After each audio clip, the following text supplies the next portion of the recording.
Mee TV news కి స్వాగతం. శ్రీకాకుళం యువతే దేశానికి వెన్నెముక అని యువశక్తి ఎంతో గొప్పదని ఉన్నత భవిష్యత్ కోసం యువత కలలు కనాలని శ్రీకాకుళం ఎమ్మెల్యే గొండు శంకర్ అన్నారు. నగరంలోని ఆర్ట్స్ కళాశాల మైదానంలో అంతర్జాతీయ యువజన దినోత్సవాన్ని పురస్కరించుకుని సోమవారం మొక్కలు నాటే కార్యక్రమాన్ని చేపట్టారు. ఈ సందర్భంగా ఆయన మాట్లాడుతూ యువత దేశాభివృద్ధికి పాటుపడాలని పిలుపునిచ్చారు. అబ్దుల్ కలాం, ప్రధాని మోదీ, చంద్రబాబు నాయుడు కూడా సాధారణ మనుషులేనని, అయితే కష్టపడి పైకి వచ్చారన్నారు. ఇటువంటి వారిని ఆదర్శంగా తీసుకోవాలన్నారు. ఈ కార్యక్రమంలో జిల్లా కలెక్టర్ స్వప్నిల్ దినక, జేసీ ఫర్మాన్ అహ్మద్, డిఆర్పిడి శాంతి, అధికారులు, నాయకులు, ఎలక్ట్రానిక్ మీడియా జిల్లా అధ్యక్షులు జోగ్యనాయుడు, కళాశాల ప్రిన్సిపల్, సిబ్బంది, టీడీపీ నాయకులు, కార్యకర్తలు పాల్గొన్నారు.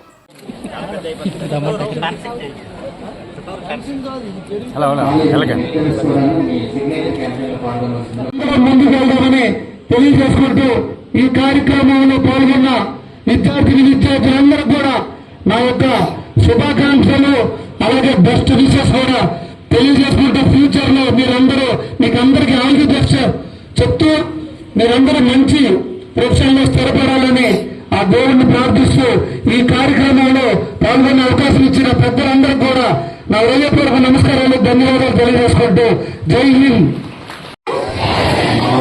Contribution in the development of society and country. Therefore, it is very important. The Drug-Free India campaign. Accepting this challenge of the country. Today, we unite under the Nasha Mukta Bharat Abhiyan. Public గా చెప్పక తప్పదు. 14 years అమ్మాయికి drugs addict చేసి ఒక అబ్బాయి kidnap చేసి drug addict చేసి ఆమెను తీసుకెళ్లిపోయాడు. శంషాబాద్ ఎయిర్పోర్ట్ దగ్గరలో ట్రేస్ అవుట్ అయ్యింది మన జిల్లా వాళ్ళే. అప్పుడు మళ్ళీ ఎస్పీ గారిని చెప్పి పోలీసులను పంపించి ఇవన్నీ చేస్తారు. మళ్ళీ చుట్టూ తిప్పి రాజమండ్రిలో దొరికారు. 14 years అమ్మాయి, ఏమీ తెలియదు. Because of she addicted of drug, గంజాయి. సో ఇలాగా మైనర్ బాలకులు అందరూ కూడా ఇదే పరిస్థితి. సో దీనిపైన మనం చాలా జాగ్రత్తగా ఉన్నాం. ఫ్యామిలీస్, ఫ్రెండ్స్ కోసమే కాదు, మన కోసం కూడా మనకి ఇది అవసరమని కూడా దీంట్లో ప్లెడ్జ్ లో క్లియర్ గా చెప్పడం జరిగింది. ఈ ప్లెడ్జ్ కట్టుబడి మీరందరూ కూడా మీతో పాటుగా మన చుట్టుపక్కల వారికి కూడా అవేర్నెస్ చేయిస్తూ ఎవరైతే ప్లెడ్జ్కి రాలేదో వారితో కూడా మీ స్కూల్లో కూడా చేయించాలని కూడా నా యొక్క కోరిక. అలాగే దీనిపైన ప్రతి స్కూల్లో కూడా మనం ఎలాంటి సెమినార్స్ కండక్ట్ చేసి ప్రతి స్కూల్లో కూడా ఇది జరిగేటటువంటి చేయాల్సిందిగా కలెక్టర్ గారికి ఈ సభాముఖంగా నేను కోరుకుంటూ,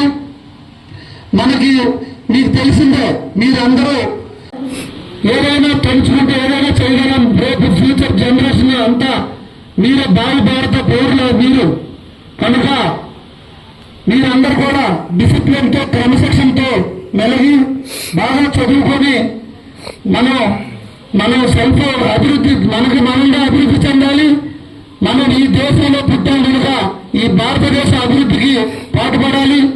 అలాగే మన రాష్ట్రం, మన జిల్లా, మన నియోజకవర్గం, మన ఊరు, మన వీధి, మన ఇల్లు ఇది అలాగా మనం క్రమశిక్షణతో మనం ఉన్నప్పుడే మన బెటర్ సొసైటీ కానీ మన బెటర్ లైఫ్ కానీ మనం నిర్మించుకోగలుగుతాం. ఈ సందర్భంగా మీకందరికీ నేను ఒక చిన్న పిలుపునిస్తున్నాను. శ్రీకాకుళం పట్టణంలో కూడా, అలాగే శ్రీకాకుళం జిల్లాలో కూడా క్లీన్ అండ్ గ్రీన్ ప్రాజెక్టు, మీకు స్వచ్ఛ భారత్ పెద్ద ఎత్తున ప్రధానమంత్రి నరేంద్ర మోడీ గారు కానీ, అలాగే ముఖ్యమంత్రి నారా చంద్రబాబు నాయుడు గారు కానీ స్వచ్ఛ ఆంధ్ర పేరుతో కూడా పెద్ద ఎత్తున కార్యక్రమాలు చేపట్టడం జరుగుతుంది. ఇవన్నీ మనం జరగాలంటే మీతోనే సాధ్యం. మీరందరూ కూడా చేయి కలిపితేనే మనం ఏదైనా చేయగలమనే ఈ సందర్భంగా నేను తెలియజేసుకుంటూ, మీకందరూ కూడా ఏదైతే మన పెద్దలు, ప్రభుత్వాలు నమస్కారం. ఈరోజు నషాముక్త భారత్ అభియాన్ ప్లెడ్జ్ కార్యక్రమానికి ముఖ్య అతిథిగా విచ్చేసినటువంటి జిల్లా మెజిస్ట్రేట్ మరియు కలెక్టర్ గారు అయినటువంటి శ్రీ స్వప్నిల్ దినకర్ గారికి, అలాగే జాయింట్ కలెక్టర్ గారికి, ఐసిడిఎస్ పిఓ మేడం గారికి, ప్రిన్సిపల్ గారికి, వేదికను అలంకరించిన పెద్దలకు, ఇతర సిబ్బందికి అందరికీ హృదయపూర్వక నమస్కారాలు తెలియజేసుకుంటూ, my dear students and friends, మీకు అందరూ కూడా మై బెస్ట్ విషెస్ తెలియజేస్తూ, ఈ నషా ముక్త్ భారత్ అభియాన్ కార్యక్రమాన్ని పెట్టడానికి ముఖ్య ఉద్దేశం మీకు అందరికీ అర్థమై ఉంటుంది. అంతా ప్లెడ్జ్లో చెప్పడం జరిగింది. మనకి స్వాతంత్రం వచ్చి 78వ స్వాతంత్ర దినోత్సవాలు ఇంకొద్ది రోజుల్లో మనం జరుపుకుంటున్నాం. ఆధ్యాత్మిక అమృత మహోత్సవంలో భాగంగా హర్ ఘర్ తెలంగాణ ప్రతి ఇంటి పైన మన 3 రంగుల జెండా ఎగరేయాలని మొన్న పెద్ద ఎత్తున ర్యాలీ చేయడం జరిగింది. ఈ అన్ని కార్యక్రమాలు తీసుకెళ్తున్నామంటే మీకేమర్థం అవ్వాలి? స్వాతంత్ర సమరయోధులు దేనికోసం పోరాడారు, మహాత్మా గాంధీజీ లాంటి పెద్దలు ఏం కోరుకుంటున్నారు, మనం ఏ దిశగా వెళ్తున్నాం, మన దేశం ఇంకా ఏ దిశగా వెళ్ళాలి, ఇవన్నిటిని ఒకసారి నెమరు వేసుకుంటూ మన స్వాతంత్ర సమరయోధులు ఎలా పోరాడారో వారి యొక్క స్ఫూర్తి ఏంటనేది మనలో నింపాలి. అలాగే మన భావితరాలకు ఇవ్వాలనే ఉద్దేశంతోనే ఈ కార్యక్రమాలు చేపట్టడం జరుగుతుంది. అయితే ఈ మధ్య కాలంలో యూత్ అంతా కూడా ఎక్కువ శాతం డ్రగ్స్ కి ఎడిక్ట్ అవ్వడం జరుగుతుంది. దానివల్ల